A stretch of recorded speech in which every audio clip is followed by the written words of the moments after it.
Hola, soy Santiago Morilla. Quería agradecer antes de nada al equipo directivo del CAM y a la comisaria Wendy Navarro por la invitación que me han extendido a participar en el ciclo Pulsando Perspectivas, testimonios crítico-creativos en entornos de incertidumbres.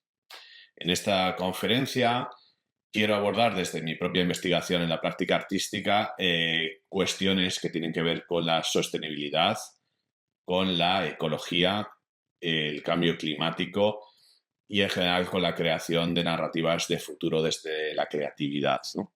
Soy artista con residencia permanente en Madrid y puntualmente estos 2 últimos años en Barcelona también.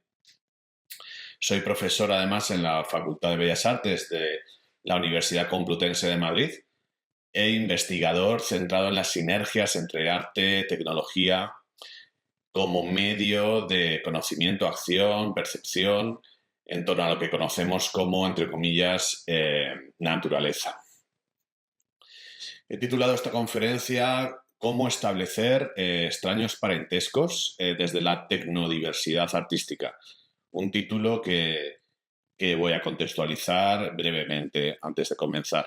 Lo que primero llama la atención creo que es este concepto, extraños parentescos, un concepto introducido por la filósofa y teórica feminista Donna Haraway para describir las relaciones complejas, a menudo inesperadas y no convencionales, que establecemos los seres humanos con otras especies y las tecnologías, ¿no? Relaciones que desafían las categorías tradicionales entre parentesco, familia, humano, no humano, y que nos invitan a repensar estas conexiones en el mundo que nos rodea, ¿no?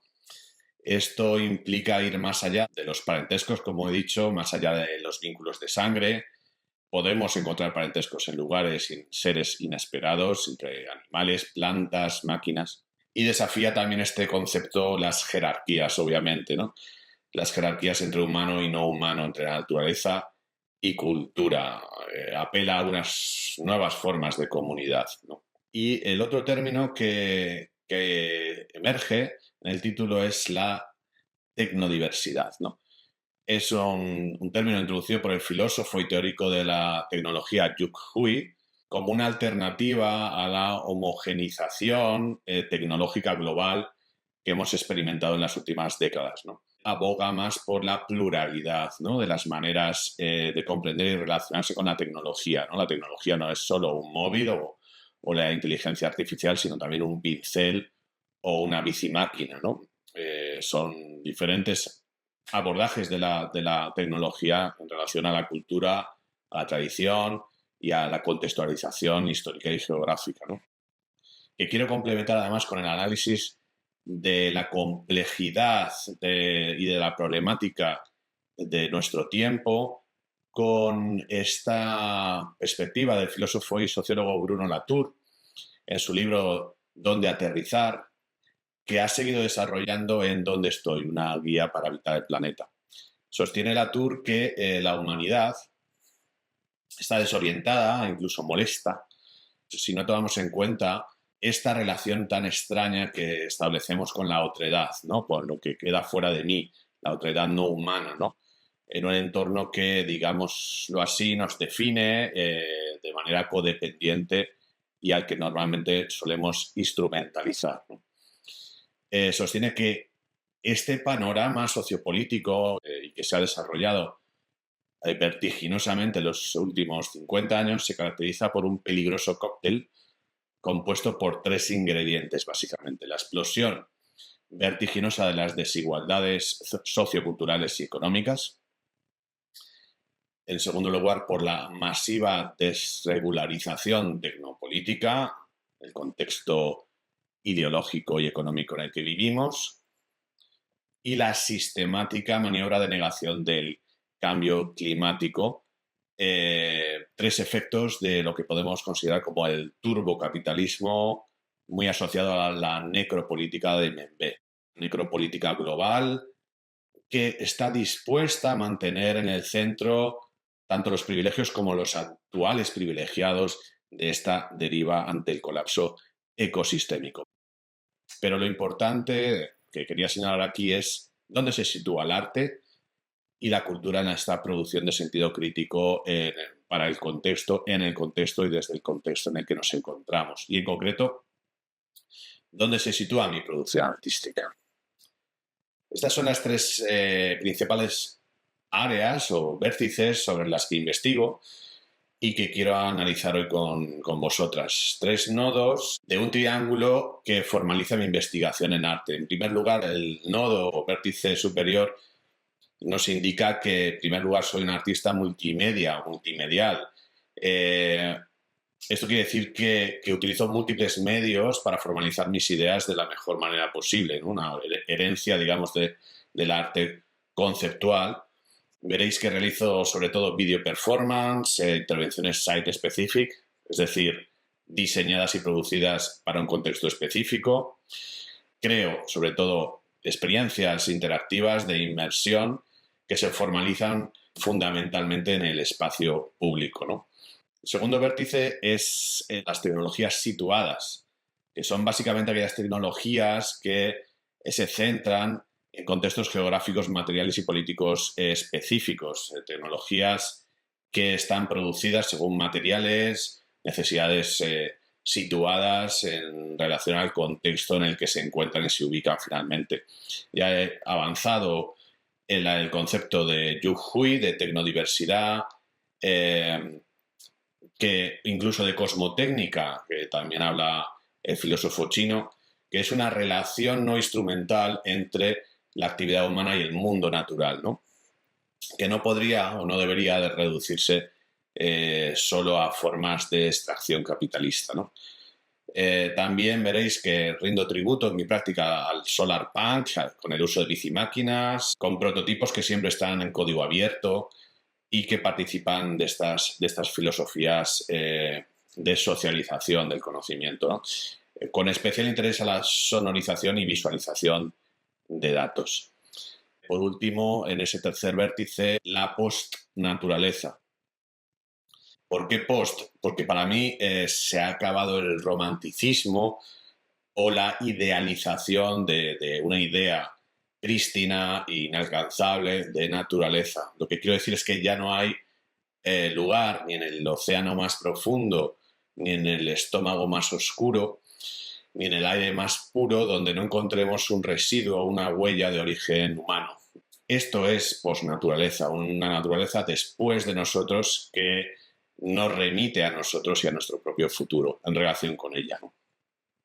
Tenemos que enfrentarnos a este hecho. Y creo que este término de posnaturaleza enmarca los términos de la discusión, ¿no? De la propuesta. También produzco interfaces biotópicos, ¿no? Produzco biotopos para fomentar esta relación entre especies y para monitorizar sus lenguajes ocultos. Relaciono principalmente mi arte con plantas y sensores integrados en sistemas cibernéticos. Muy centrado estoy en el mundo vegetal, en la llamada ceguera vegetal, que es nuestra incapacidad fisiológica y cultural principalmente para percibir a las plantas como seres vivos en nuestro entorno. Las plantas creo que son los principales, sostengo que son los principales agentes que han dado forma a la Tierra tal y como la conocemos hoy, generando las condiciones de habitabilidad necesarias para la vida: oxígeno, alimentos, materias primas, consolidación de suelos, etc. No son meros muebles de la casa tierra, sino que son sus artífices, ¿no? Si las plantas crearon nuestro mundo, entonces Gaia o planeta Tierra o Pachamama es una entidad eminentemente vegetal. Un jardín mucho más que una colección de animales, ¿no? Atendiendo a que cerca del 84% de la biomasa de este planeta es vegetal. Solo porque es un jardín podemos vivir en él. Y cualquier reflexión cosmológica, una reflexión también botánica. Las plantas no son solo los habitantes de este mundo, sino que también son sus jardineros y somos uno de sus productos agrícolas y culturales. En otras palabras, las plantas, siguiendo aquí el razonamiento y las ideas de Manuel Cocha, no son el paisaje únicamente, sino que son los primeros hacedores del paisaje en términos culturales. Aquí veis los helechos. Después de las cianobacterias, las algas, los musgos, llegaron los helechos, que son los actuales supervivientes del Carbonífero, ¿no? Cuando hace 400 billones de años las plantas conquistaron el medio terrestre como principal volumen de las formaciones boscosas que después, con el tiempo y la sedimentación y la presión, depósitos que hoy en día conocemos como el stock fósil, carbón, hulla, petróleo, antracita, etc.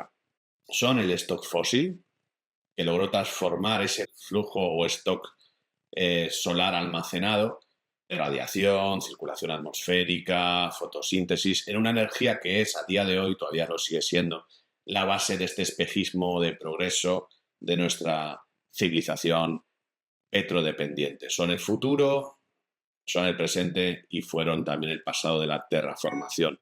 Lo que quiero contextualizar en esta introducción es que esta nube son conceptos flotantes que no puedo separar y que se relacionan o interrelacionan de manera orgánica en mi investigación. Pasemos ahora a los proyectos que quiero presentaros. He seleccionado unos cuantos que me gustaría explicar, introducir brevemente, con imágenes y vídeos. He preferido traer diversidad, más número y no centrarme en uno solo o en dos.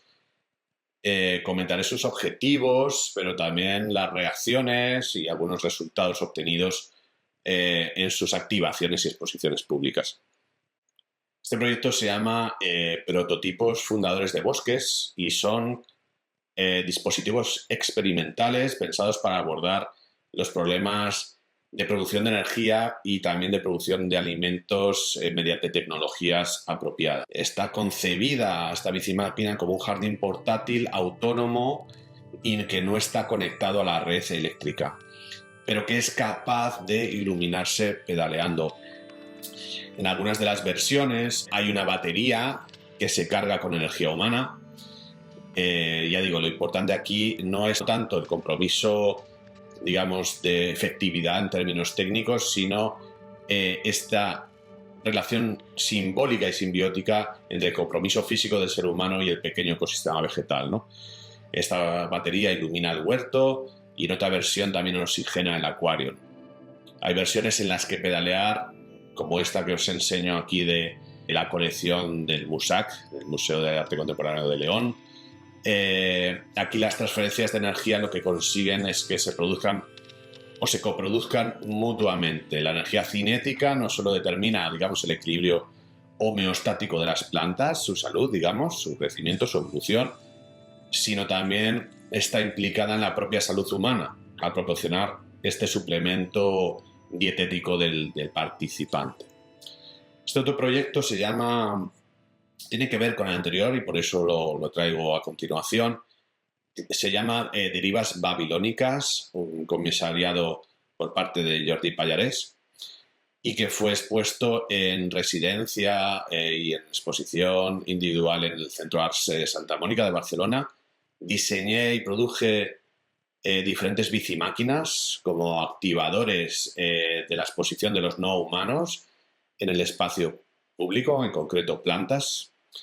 Y estos paseos, estas activaciones públicas fueron diseñadas junto al colectivo Masa Crítica de Barcelona en respuesta a estas demandas de más carriles bicis en el entorno urbano y también de más espacios verdes. El objetivo fundamental, como digo, fue invitar también a los ciudadanos a pasear en bici sus plantas de confianza, vamos a decir, sus plantas caseras por la ciudad, con una estrategia de visibilización alternativa y de ocupación alternativa de las plantas en el contexto urbano. En esta acción, las plantas aprendían a circular, ¿no? A hacer esa fotosíntesis pública que se les había negado, ¿no? Aquí la producción del espacio público requiere una acción directa, plantar imágenes a modo de semillas simbióticas y simbólicas para hacer con toda esta relación quizás crecer otra ciudad posible. Hablamos de la idea de las procesiones o desfiles clorofílicos, ¿no? y también planteamos la necesidad de complementar todas estas acciones con talleres y charlas que después se trasladaron a otras ciudades como Tarrasa, Madrid o Lisboa. Este otro proyecto, que ahora mismo forma parte de la colección permanente del CAM, es un proyecto performativo comisariado por PSJM. Es una respiración locativa. Un proyecto diseñado, producido y conceptualizado específicamente para el contexto vegetal y sociocultural de Las Palmas de Gran Canarias. En esta ocasión diseñé y produje una bicicleta con sidecar que incorporaba un pequeño invernadero donde instalé un drago canario, que es el icono, como sabéis, del ecosistema, uno de los iconos del ecosistema vegetal de las Islas Canarias, conectado a un tubo y a una máscara de ciclista. De este modo, el CO2 exhalado por el ciclista se intercambiaba con el oxígeno producido por la planta, demostrando así la mutua retroalimentación gaseosa que tan a menudo ignoramos realmente, ¿no? Aquí la interacción entre planta y humano fue directa e íntima, ¿no? Lo importante era enmarcar y hacer visible la posibilidad de una implicación humana alternativa en entornos postnaturales, ¿no? Este proyecto me llevó a conceptualizar otra intervención específica, en este caso comisariada por Blanca de la Torre, con un invernadero móvil a modo de tanque de guerrilla, con decenas de plantas autóctonas.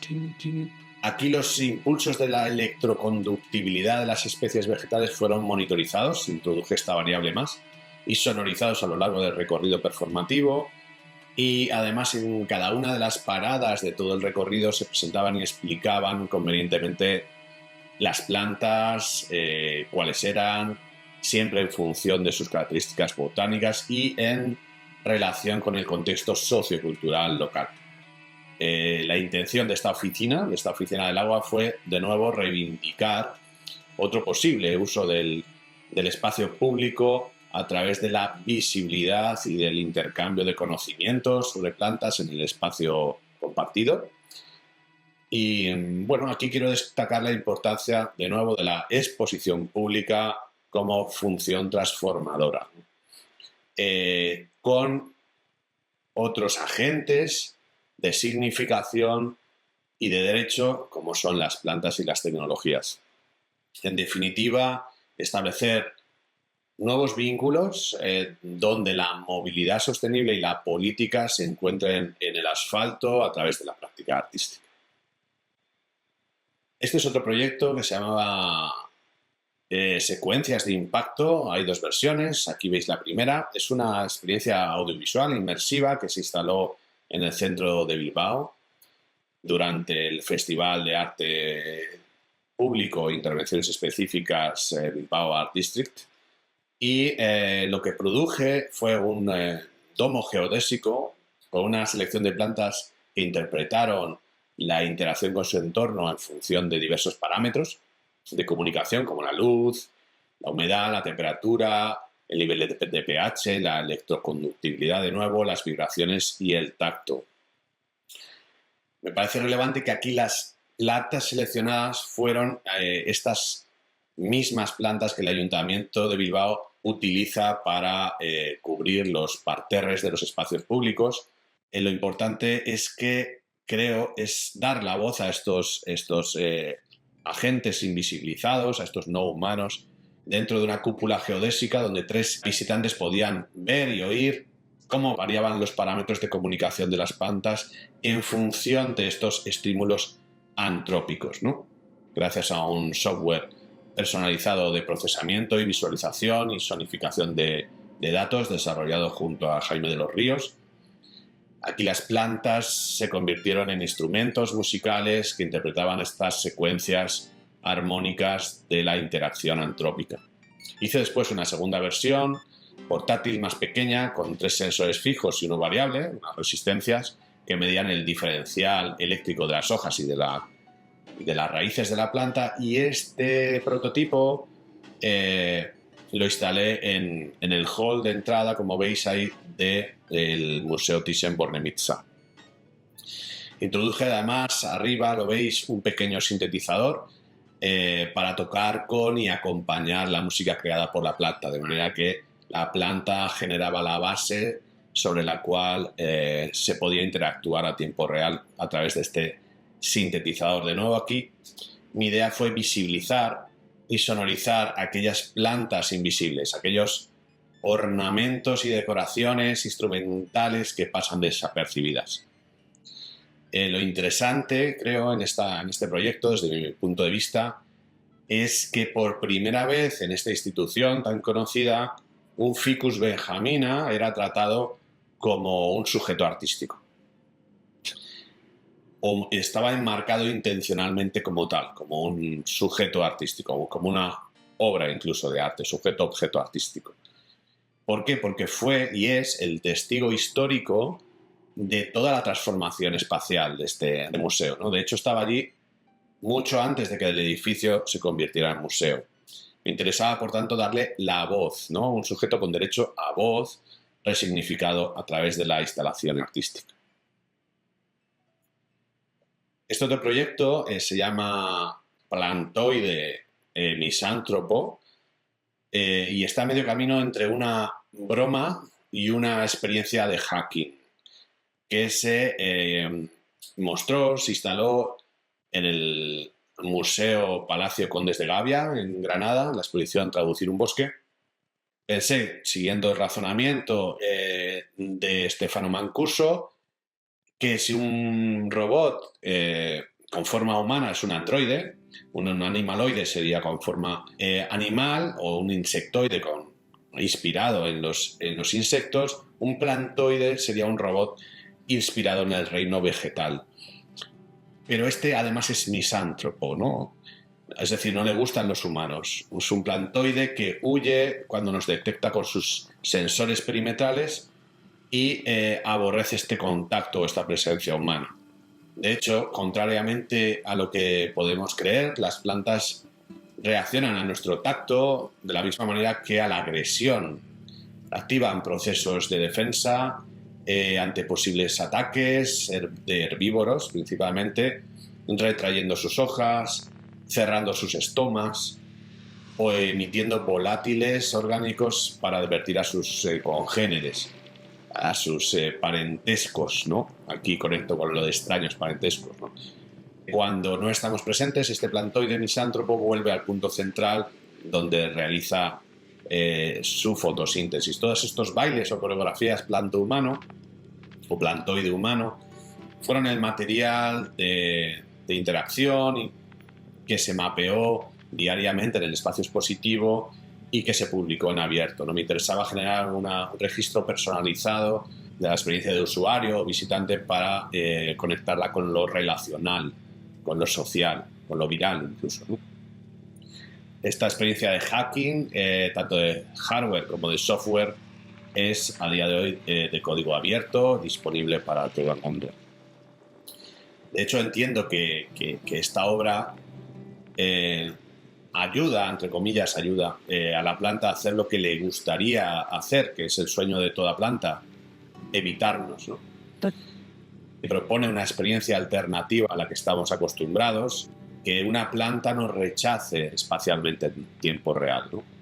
El objetivo con este proyecto es cuestionar la relación cotidiana que establecemos, de nuevo, con los sujetos, objetos poshumanos, con las plantas en este caso. Este proyecto eran 2 instalaciones para las cuales desarrollé un software, una aplicación interactiva de realidad aumentada junto con el colectivo Aran. Y la idea fue crear un dispositivo en tiempo real que tradujera los 9 estímulos ambientales externos y 3 internos, de reacciones internas de las plantas en el contexto expositivo. Los sensores instalados para tanto un bog como un ficus medían de arriba abajo la intensidad de la luz, la cantidad de CO2, los volátiles en el aire, la humedad en aire y cerca del suelo, la temperatura en aire y cerca del suelo, la temperatura de la hoja también, que era un valor proporcionado por una cámara térmica, el pH y por último en la parte inferior el nivel de humedad. En el círculo central de toda esta interfaz encontramos el nivel reflejado por la hoja, un valor arrojado o proporcionado por un espectrómetro que informaba de la función clorofílica adecuada según las variedades vegetales que se instalaban. Es decir, la salud de la planta en relación a su capacidad para hacer la fotosíntesis.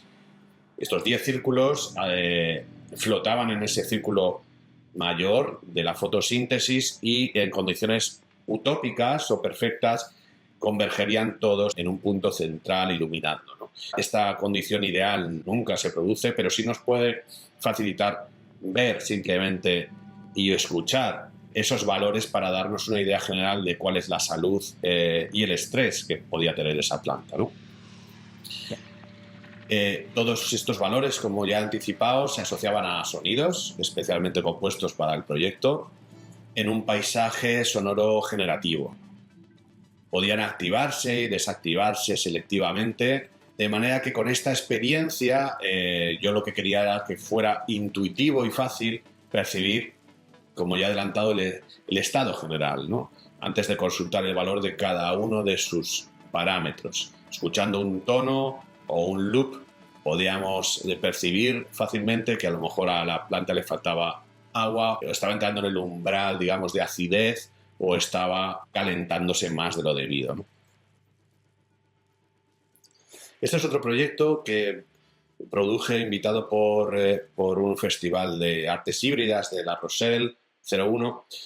Es un prototipo que se llama Transformación Vegetal Inmersiva, que quiso vincular estas cuestiones que he adelantado en la introducción con la performatividad.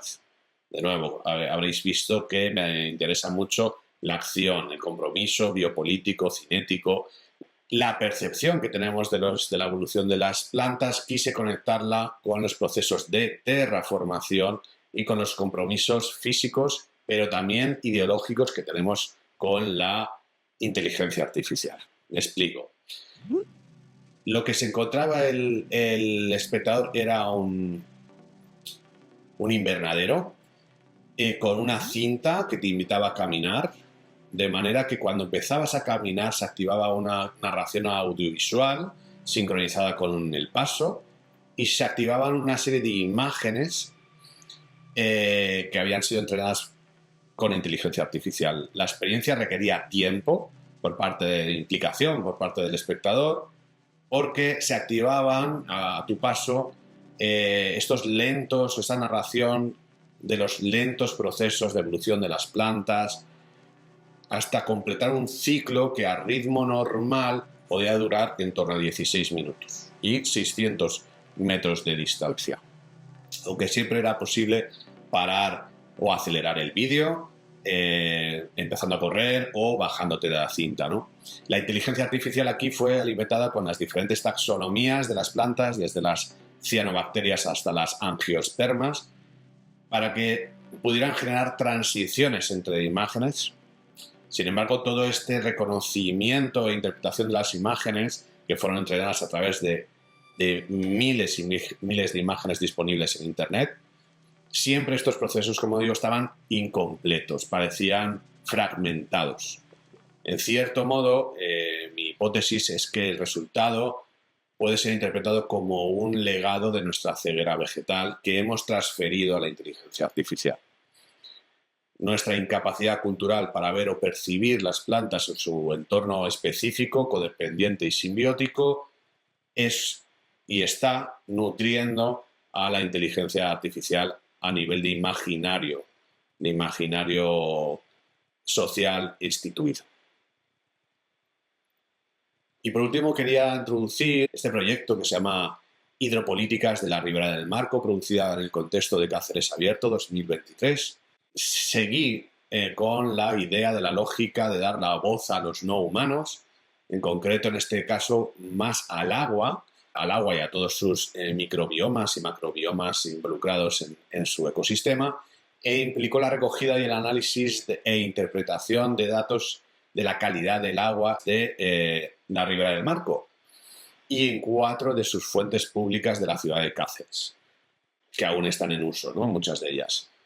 Sabía que era un contexto muy polémico, muy olvidado, muy denostado, el de la Ribera del Marco, en el contexto cacereño, contaminado e incluso invisibilizado políticamente, pero precisamente por eso quería, a través de las sinergias entre arte y ciencia, establecer una estrategia de comunicación pública para dar a conocer cuáles eran los datos de salubridad y también de niveles y porcentajes de metales, por ejemplo, en estas fuentes.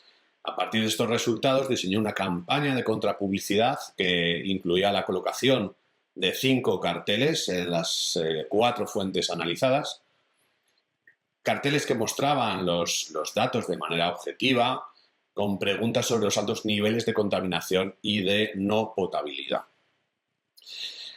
Con todo este material ya aprobado y producido, y justo el día de su instalación pública, el Ayuntamiento de Cáceres nos comunicó que paraba y censuraba la obra. Esta censura coincidió, casualmente, con las elecciones autonómicas de 2023 en España, por lo que entiendo que el entonces gobierno local de Cáceres no quería hablar públicamente de un tema que podía disminuir sus votos, ¿no? El problema, como casi siempre en estos casos, es que esto dio más visibilidad al asunto en la prensa y, lejos de hacer invisible este proyecto y lo que reverberaba, el debate necesario que reverberaba, lo que ocurrió fue que el proyecto se hizo más visible. Así pues, los carteles solo pudieron mostrarse dentro de la sala de exposiciones, tirados como un desecho, como un desperdicio productivo, ya pagado con fondos públicos, como testigos de su censura.